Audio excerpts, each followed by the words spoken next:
Hi everybody, welcome back to the Remedy Pharm Health Minute. I'm Amina, your pharmacy manager, certified hormone specialist. With me, of course, I have my Susan, clinical nutritionist. Hi. I want to talk today about the Saliva Test Kit, and Susan's going to be my patient.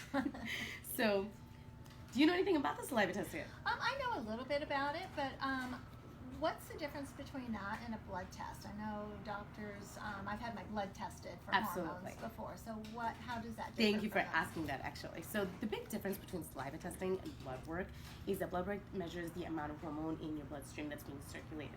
The saliva test actually measures the free amount of hormone that's being absorbed by the tissues. And that's where they have their effect, right? So it is different diagnostically in that sense, and sometimes people do feel that this is a little bit more indicative of where their hormone levels are at. I see. So it's it's preference, of course, but this is another option if you're not getting the results, or if you're still confused about where you stand. It's a great option. And what this does is the one that we have is Profile 3, we call it. And there's different ones that you can actually do. The most comprehensive one that we do here is one that has 4 vials total. It tests all of your hormones first thing in the morning. So that's your progesterone, estrogen, testosterone, DHEA, and also it does 4 cortisol levels throughout the day as well. That's so important. Very important, right? So your stress response, your adrenal sufficiency, all of that stuff.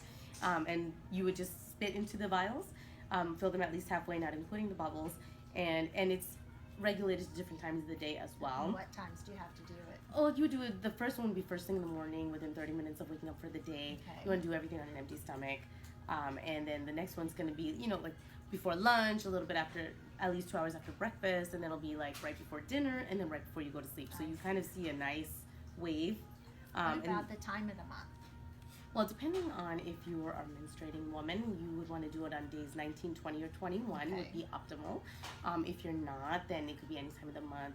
If you don't have a regular cycle, there's options for that as well. So you could do it 5 days before your anticipated period, or you can do it anytime you're not bleeding if you're really, really irregular. I see. This is great because it works for men and women. Well, that's So good. that's really good too. Sounds like more complete as well. Yeah, it's Instead pretty of just comprehensive. being at one snapshot in time, like the blood test. Exactly, yeah. So it's an option, and it's something that we have here, and we have pharmacists on staff to help consult with this as well. We do work with a lot of doctors with these as well. Good to know. Yeah, thank you everybody for spending your minute with us, and have a nice day.